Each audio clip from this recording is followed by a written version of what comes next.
Hahanguin po natin ang pagbasa sa Ebanghelyo ni San Mateo, Kabanatang 5, mga talatang 43 hanggang 48.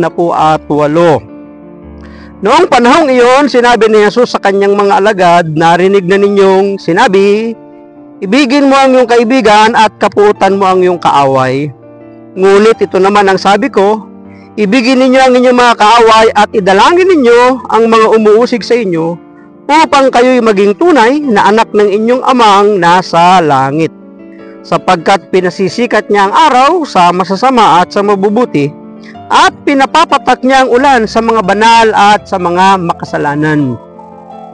Kung ang umiibig sa inyo ang siya lamang ninyong iibigin, ano pang gantimpala ang inyong hihintayin? Hindi ba't ginagawa rin ito ng mga publikano? At kung ang binabati lamang ninyo ay ang inyong mga kapatid, ano ang nagawa ninyong higit kaysa iba? Ginagawa rin iyon ng mga hintil. Kaya dapat kayong maging ganap gaya ng inyong amang nasa langit. Pagpalain po ng Diyos ang pagkabasa ng kanyang mabuting balita. Ang refleksyon or pagsasadiwa ay hahanguin po natin sa Aklat ng Simbahay taong 2024. Ito naman ang sabi ko, ibigin ninyo ang inyong kaaway at idalangin ninyo ang mga umuusig sa inyo. Tingnan ninyo, muli ay kinontra ng ating Panginoon ang mga dating patakarang pinapairal nila. Ibigin mo ang iyong mga kaibigang nagmamahal sa iyo. Kapuutan mo ang mga kaaway mo. Yun yung batas ng lumang tipan. Pero pagdating dito sa atin pong pagbasa ay sinasabi ni Jesus na ibigin ang kaaway at ipanalangin ang mga umuusig. Kaya ba natin yun? Kaya, sapagkat tayo tinuturuan ng ating Panginoon at nagbigay din siya ng magandang halimbawa sa kanyang buhay dito sa daigdig nang siya'y na malaging kasama ng kanyang mga alagad.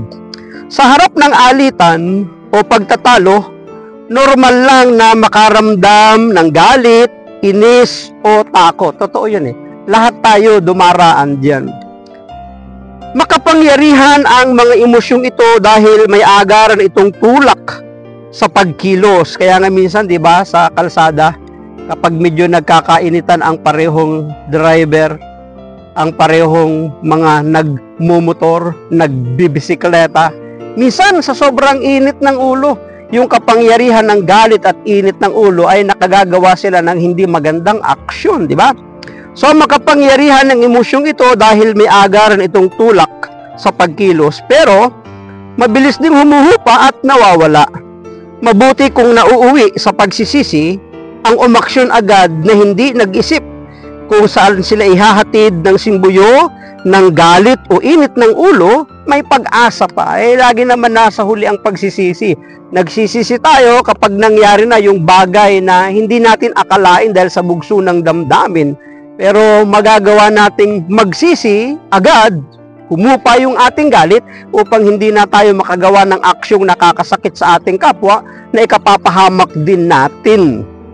Mabuti kung walang nasaktan sa pagsambulat at pagputok ng galit. O nga naman, laging may nasasaktan.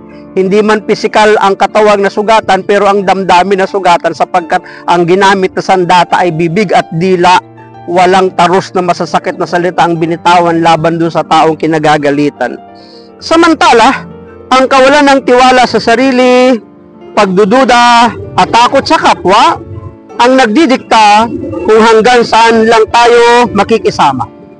Gumagawa tayo ng hangganan kung sino ang kasali at sino ang hindi. Pinaliliit at pinakikitid natin ang ating mundo. Totoo yun. Ang taong maraming kagalit, maliit ang mundong ginagalawan. Nais ni Kristong iahon tayo sa sitwasyong ito. Hangad niyang makita nating mas malaki, mas malawak pa ang maaabot ng ating pagkatao kaysa naaabot ng ating pangunawa. Tinatawag niya tayo para pangibabawan at lampasan ang ating emosyon, pagkiling, pagkampi at hangganan. Pagdidesisyong sundan ng yapak ni Kristo ang magmahal sa kaaway, tumatanggap, nagpapatawad, nagbubukas sa posibilidad na mapagyaman ang pagkatao sa mulit-muling pakikisalamuha kahit pa tayo nasaktan o nasugatan.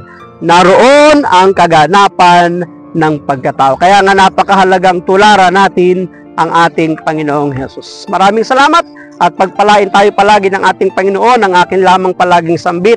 I love you with the love of the Lord. Bye-bye and bye-bye.